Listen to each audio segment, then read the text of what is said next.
watching Outnumbered. I'm Jillian Turner in Washington. Here with us today, a fabulous panel, host of Kennedy on Fox Business. That's Kennedy. We've got senior editor at The Federalist, Molly Hemingway, radio host Leslie Marshall, and joining us today, media and politics columnist for The Hill, Joe Concha. Welcome, everybody. Busy news day today.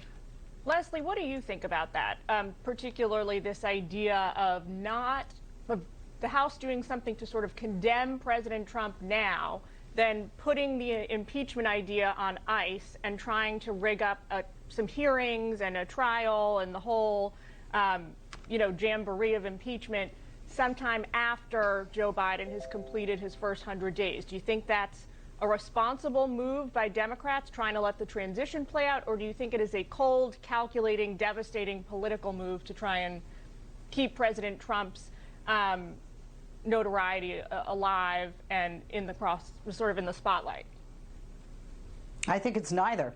The president himself has said that he is partially to blame for what happened on January 6th to Leader McCarthy. The nation, 57% by the latest Ipsos poll majority, say that they want him removed. And when we look at this process, when you read the Constitution, it is very clear that it is the responsibility of Congress to check. That's why we have our branches of government, to keep the executive branch in check. So this is their constitutional responsibility. I, as a Democrat who voted for the President-elect Joe Biden, don't want this to overshadow uniting the country, uniting this nation, and interfering with what he wants to do, especially with COVID and vaccines going forward. But at the end of the day, we cannot say to President Trump, and I don't care if he's Democrat or Republican, to our nation, to the perpetrators, that this is okay. There has to be accountability. There has to be responsibility. And I believe that's what they're doing here. One other thing, we really don't know. I mean, if you talk to different legal scholars, if in fact anything after Donald Trump is no longer president can be done with regard to impeachment. We know they have the votes to impeach in the House, not to find him guilty in the Senate or to prevent him from running again in the future. Parler, the social media app popular with conservatives, is suing Amazon after the tech giant suspended the platform from its web hosting services.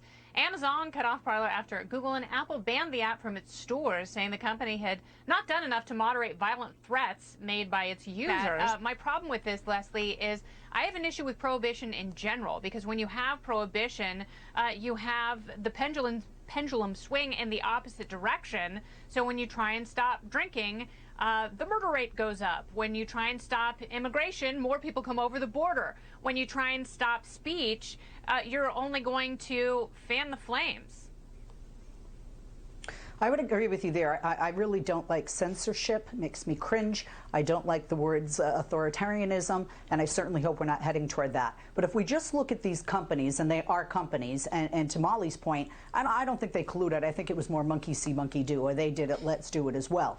But at the end of the day, these are companies that are quite frankly damned if they do, damned if they don't. If they continue to have any speech from anyone, radicals on the left or the right, out there that provokes or incites any kind of violence, they then can be sued. But they are a company, and they're private companies who do have a right to do this. The lawsuit with regard by Parler for the Sherman Act, it might be pretty strong. It comes down to Section 2 and whether the plaintiff can prove that the competition with Amazon and what Amazon has done has prevented them from having their business and taking their business elsewhere. And lastly, speaking of taking their business elsewhere, consumers obviously can do that as well.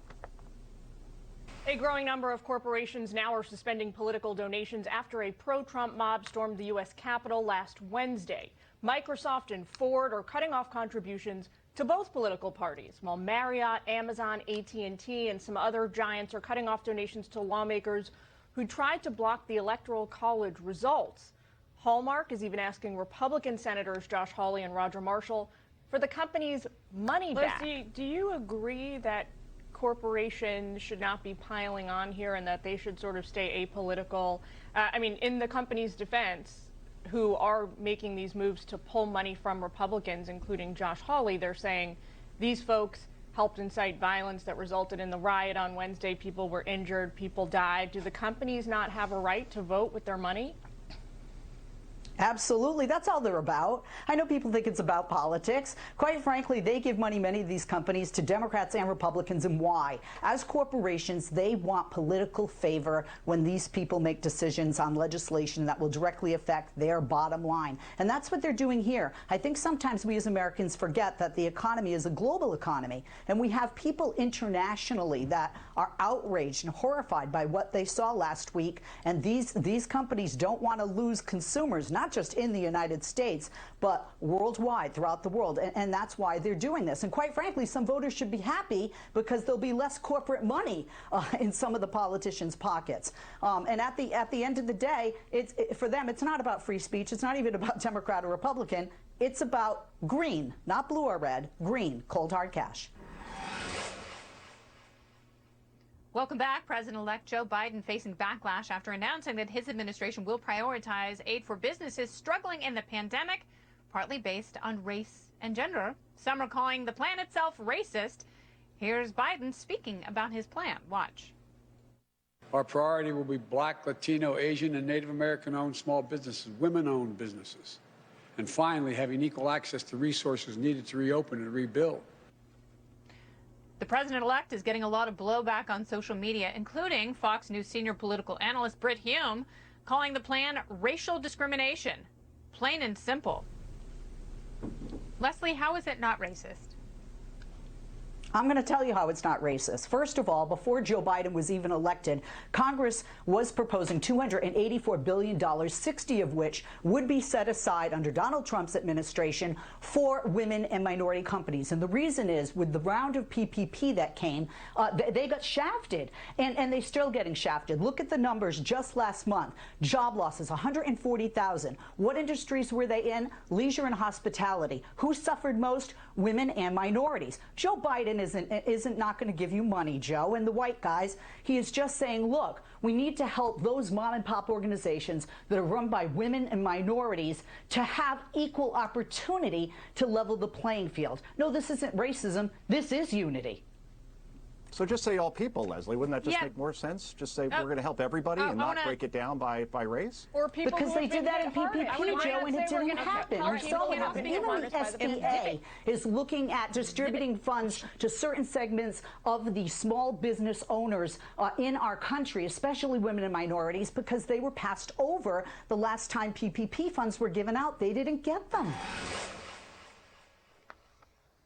GOP Senators Ted Cruz and Josh Hawley could be put on the no-fly list. Not just any Democrat at that. Homeland Security Committee Chairman Benny Thompson is saying their objection to the Electoral College results helped to incite the riot at the U.S. Capitol last Wednesday. Leslie, what say you? I actually agree with Kennedy on that, to say somebody is a terrorist, but I do believe that both of these individuals violated their constitutional oath. They did not defend us from all enemies, foreign and domestic, and their rhetoric, fanning the flames of a lie regarding this election, did help fan the flames. Bottom line here, it's not Congress, but the FBI who determines who is or is not on a no-fly list that TSA then enforces.